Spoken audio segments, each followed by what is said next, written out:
very brief. We played, headed out, and that was it. Yeah, there you go. Sorry.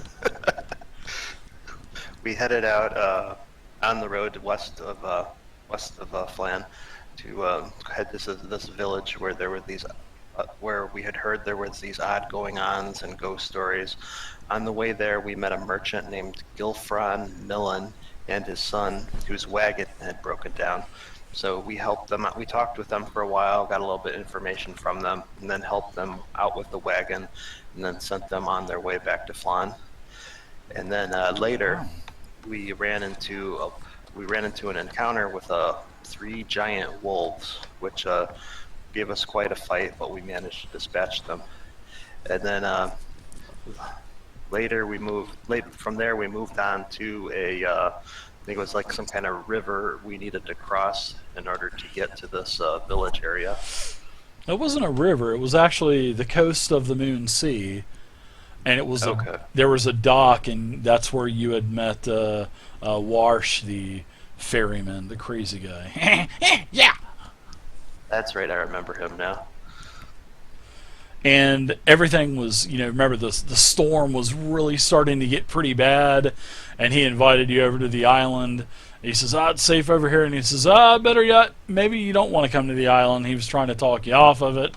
Kind of sounded suspicious, and you started like ramping up the heat on him.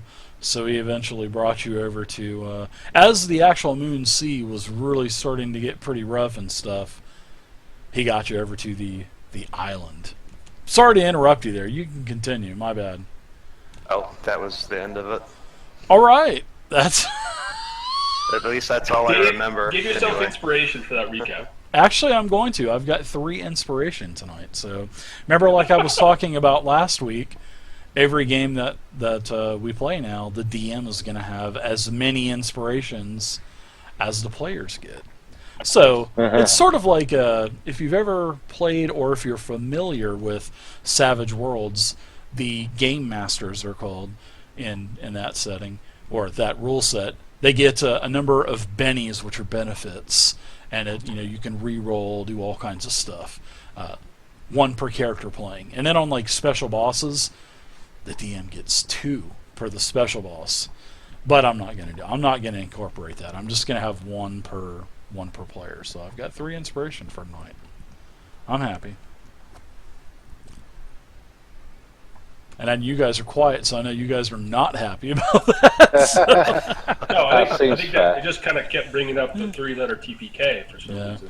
No, I'm not into TPKs. Now, if a player does something super stupid, then yeah, I mean, there's a chance that you're going to die. But I mean, and I don't fudge the dice rolls. I roll everything public for you guys pretty much, except for on competition. Leave those goddamn spoons in your pocket, then. Oh man. Nice. All right. So this is where we're starting, basically. We are on part 3 of DDEX1-3. And you guys are going to this village on the island. And you guys have known that this village is a place of something weird, and it's been around way before the times of the Spell Plague. And speaking out of character, if you don't know what the Spell Plague is, it was a sort of like a magical rift that kind of tore apart. It was from 4th edition, but that's long gone. Probably, I think, 40 to 60 years in the past. But this island is pretty strange. There's not that there's people that inhabit the island and whatnot.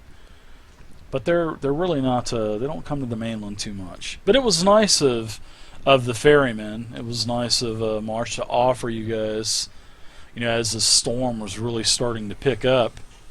It was nice of him to offer you the ride across to the island to get out of the storm.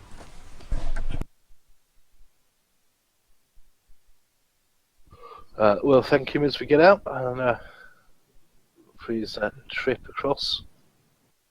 Things are really starting to come down. Is there a safe haven, an inn, a tavern we should seek? Well, my friends, we don't have No, we don't have an inn. We've been here since the beginning of time, my friends. As you know, you guys are pulling up into what appears to be it would be like a landing area or a makeshift landing area where all these, slight sheltered.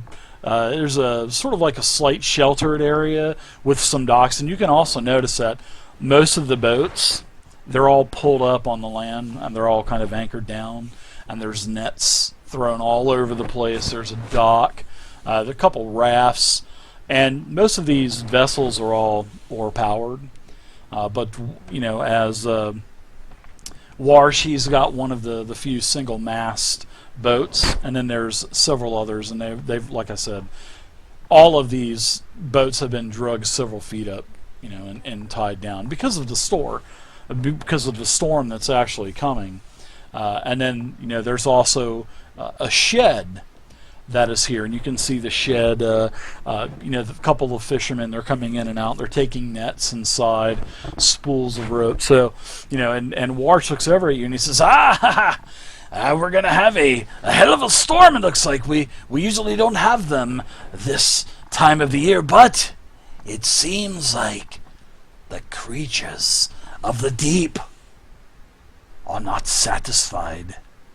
So that is probably the purpose of the storm. So you should seek shelter whatever you can. You're not going to stay with me. My wife won't allow it. So he kind of, he starts grunting as he's like pulling, ropes out of the boat and starting to take him into the shed and whatnot. But as you guys are, and you guys can do whatever you want. You're free to roam around at any time, and you can see that there are villagers. You've seen probably about a dozen or so, and the village kind of looks like this. I'm going to give you guys and I'm so glad that they got rid of the identification on the images. That's so nice. So this is sort of like what the small little village on the island looks like, but of course it's probably 3 or 4 times the distance from the main coast of the Forgotten Realms. Well, basically from the mainland, and there's all kinds of these little shanties and whatnot. And as you guys are starting to head up to the village from the landing, you're climbing this hill with wooden steps, and it's very dark, it's very grim, there's not a lot of color, but as you start to crest over the hill, you see nothing more than a collection of these like hovels and barns, but you do notice that right in the middle of all this there is sort of like I want to say like I guess you could say a pavilion that's level with the ground, and it has a huge fire pit. I mean, there's no floor, it's just like a roof, a canopy over, and this fire is churning, and you can see that there's several people around the fire. But like I said, you see people walking by you and they're not saying anything, and actually they're kind of like wide eyes and all, just staring at you.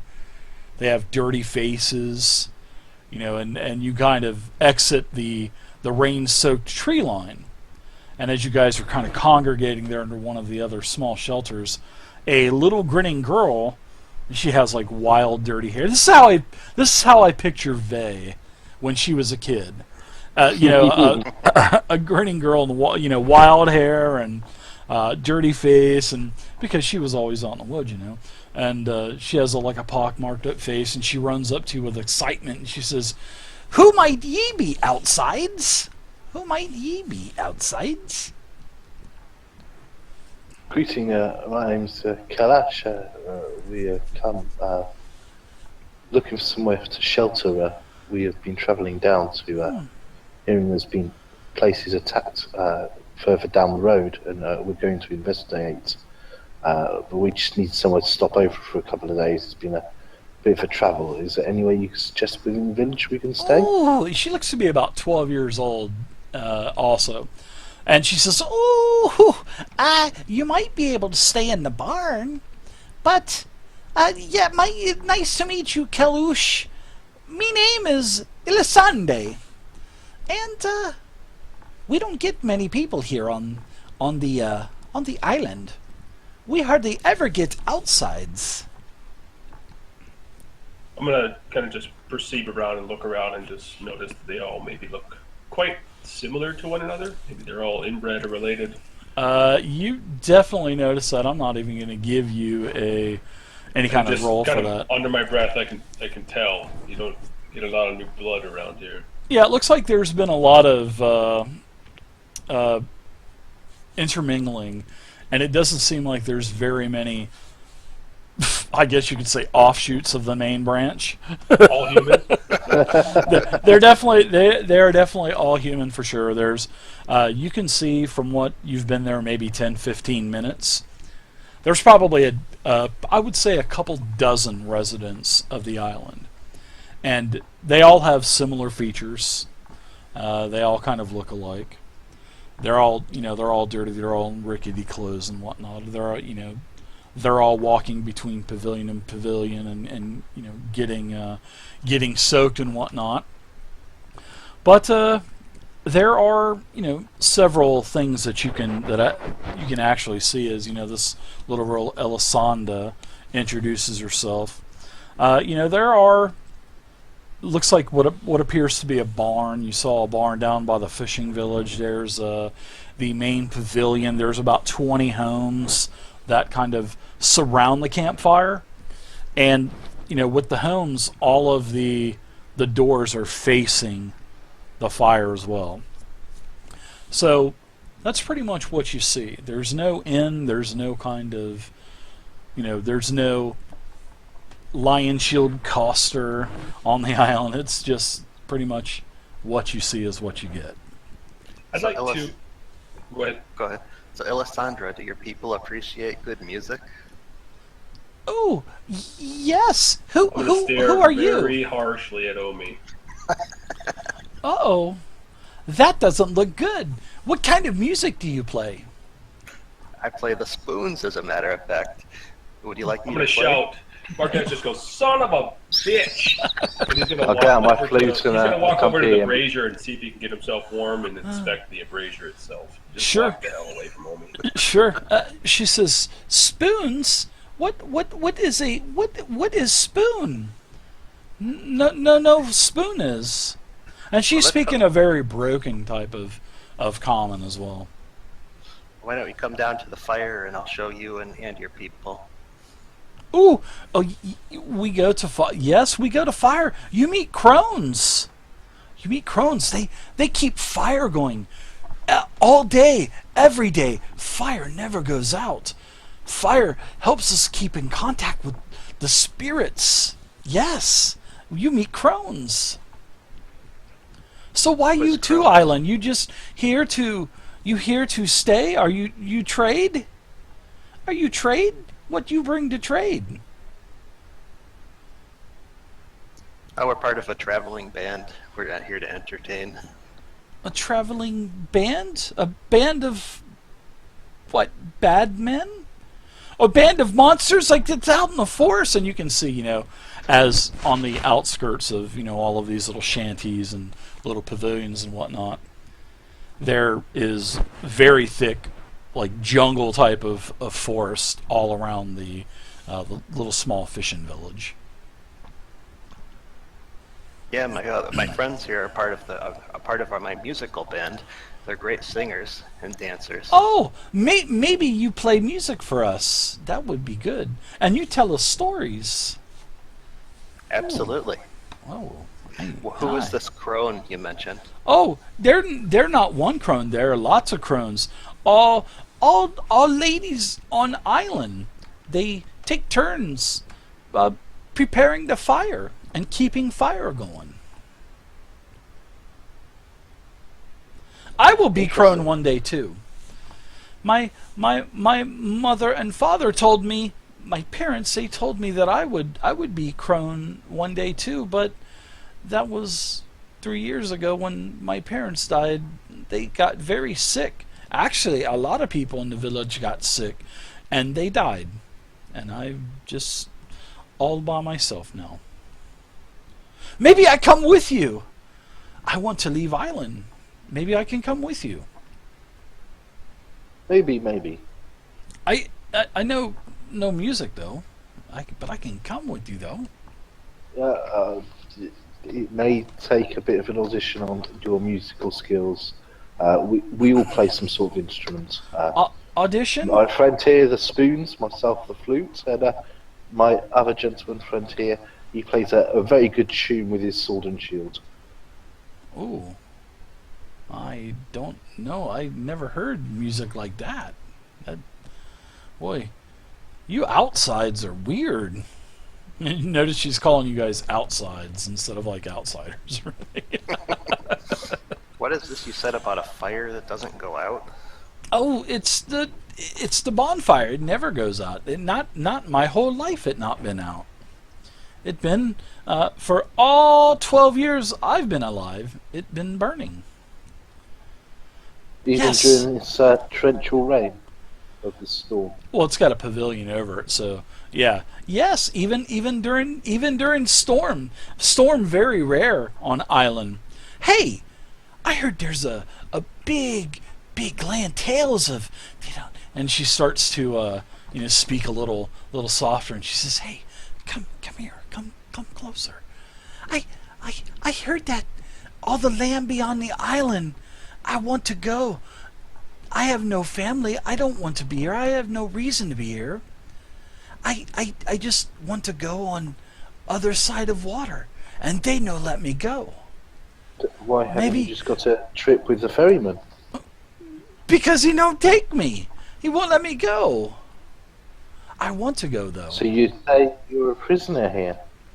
And she starts like kind of reaching into your backpack, Kel, and she sees like things sticking out. She's like grabbing whatever tools and utensils. No, Hey! you don't go rifling through people's stuff. What do you mean? I do. What? She's kind of clueless, and she kind of reaches again, and she's like taking one of your. Hey! no. She pulls her hand back. She goes, "Whoa!" She goes, "Why you hit me? Are you monster?" I'm not a monster, but you should not be rifling through someone else's bags without their permission.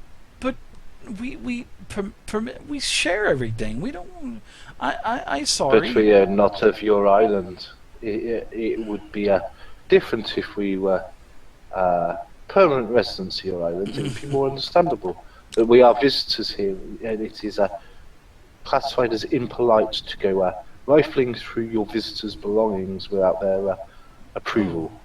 Well, I didn't mean it. I was know you just- meant no harm, young one. That's a problem. I didn't mean it. And you can Here you you go. you can also tell that all of the other villagers and stuff, they are literally just kind of looking at you and just staring. Some kind of seem a little timid towards you. Some are kind of actually a little pissed off that you're talking to a little girl. You kind of but Elisanda, she seems pretty friendly. Here So you as go, I- Elisanda. You can have this. I hand her a piece of chalk. Ooh, what this do? You eat, and she takes a bite of it, and you're cracked. No. No. She starts You chewing right it. with Very good. See the side of that building over there. You can use it to draw lovely pictures on the building. Oh, really? I draw, and she kind of runs over to, one of the really thick posts of the pavilion. She starts kind of like scribbling on it. And the other crones that are around the fire are saying, get away from her! Get away, girl! And it's not your time! Get away! But she still continues. She kind of sneaks around to the other side of the pole, and she's just drawing. She's drawing pretty quickly. And she goes, "Oh, this is pretty neat." You're So welcome. yeah, can I have more? Sure, I hand her 2 more pieces. Are they different color or anything like that? Or? Yeah, one's blue, one's orange. Oh, she takes a bite of each one. Oh, these are good too. Oh, they taste different. These, They draw different colours if you look. I see, and she's starting to, fill in the picture that she's starting to draw, which looks to be like a big dragon, and she's starting to fill in the dragon green, and then she looks like she has like Oh, five have you seen one of these, young lady? Five You seem heads. to be drawing it very well. Have you seen one of these before? No, no, we just talk about stories. That's it. Just stories of her.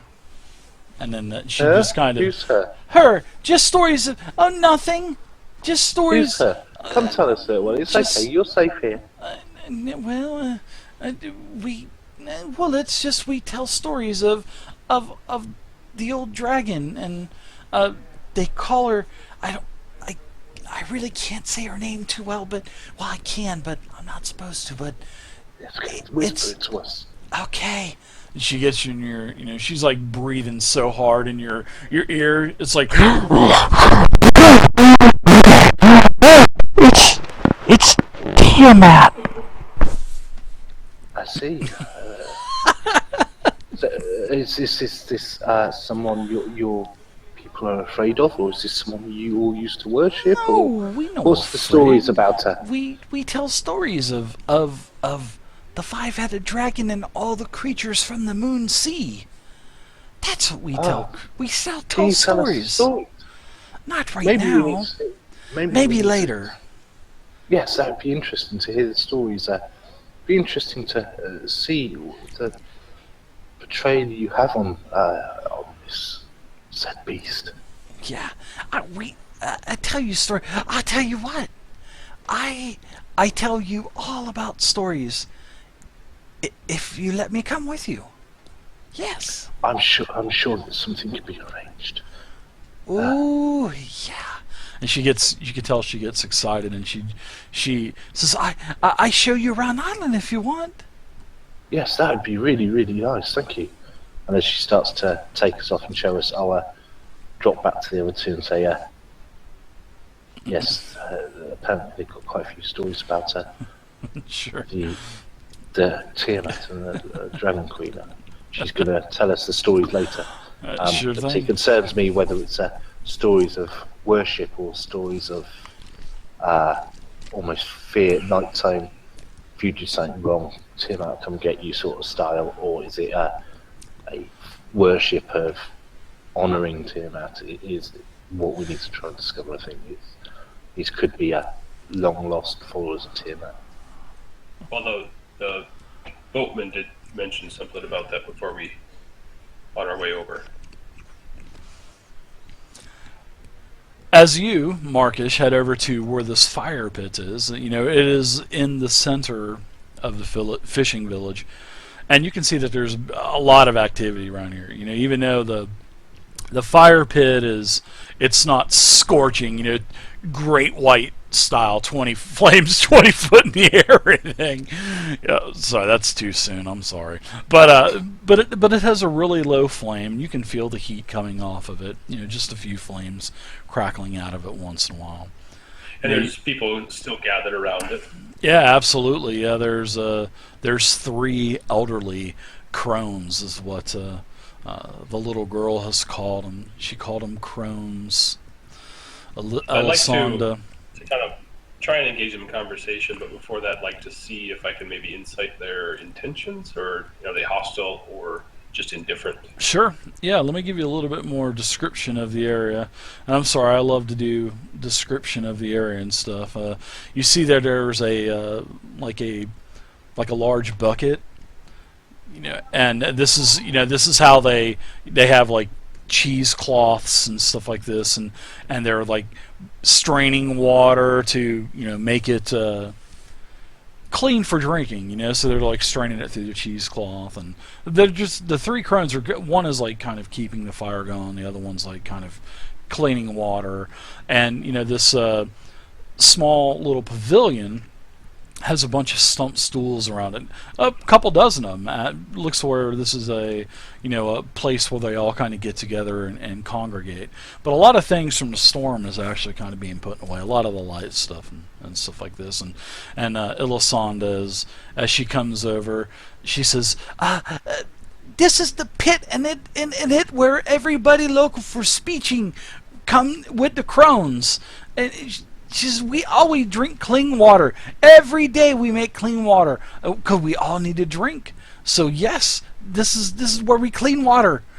And then, you know, as you're kind of gauging the crones, you know, they're really not even paying any attention to you. But they're speaking with one another, and you can tell that, you know, they're just 3 old yentas that are probably just, you know, working and gossiping. You know, one of them, the final one that's not either soaking the fire or, you know, making clean water, she's actually got a larger wooden stump, and she's got a bunch of fish, and she's cleaning them, and, you know, throwing the guts in you know, into the fire and stuff, and you can hear them popping and crackling, and, you know, there's a huge strong, like, aroma of fish, you know, just from being around these women. They haven't bathed in a while. Actually, looks like nobody's bathed in quite a while. So there's like this huge scent of like a reeking fish, and all these crones, they have long stringy gray hair, and, you know, they have very high piercing voices that are piercing even the thunderstorm that's going on in the background. But they're not really, you know, they're just kind of looking at you, staring at you. I mean, it doesn't seem like they're scared of you or anything, but they're just not really making conversation, if you know what I mean. Mm-hmm. Whoa. You guys want to wander over there and talk to them? Yeah, I think I might I'm be already ready. over there, like, warming my hands against it and just kind of trying to pay attention to my surroundings. It seems can I get a sense of, I mean, we know the boatman's male, but have we seen much for males around? Yeah, there's several males, yeah, for sure. Warsh is still over there. You know, you can kind of look over and see that he's kind of working in the, you know, the shipyard still. Well, you know, where all the boats are. So, but the crones, one of them turns to you and she says, "What you be here for? What you be here for? What you bring to trade?" And she starts pulling out a basket of fish, and she says, "We've got fish to trade. We have all kinds of, so you need fishing nets, we trade. Hooks, all kinds of stuff." I've got no trade, crone. Your girl talked about... Crone? That's rude! She's got like a pipe. She's kind of biting down on it. She bites down and breaks it. And she picks it up and she puts it back in her mouth. She says, "I do have a name. It's Exersa. You don't have to call me a crown." Ah! Exersa. You're That's right. Your talkative young lass over there decided to talk a little bit about a disease a few years back. Wondering if you could share some information. Yes, the poor little girl had killed her mother and father and several other people in the village. But we managed. We survived, like we always do since the beginning of time. We've been here since the beginning of time. Isn't that right, Lometa and Rentina? They all kind of cackle together. Oh, God. So what's with the fire there? No, the fire is pure. It's something that will never go out. Never go out? Yes, because you need warmth. And plus it would be probably pretty hard to get going again if it goes out. So it's a job of us, the elderly, to keep the fire going. And this is where we also boil all of our water. And this is where we cook. And this is where we clean. Interesting. Yes. What else? We hardly ever leave here. You know, she says, we're here all hours of the day. We cannot let the fire or the flames die under any circumstance.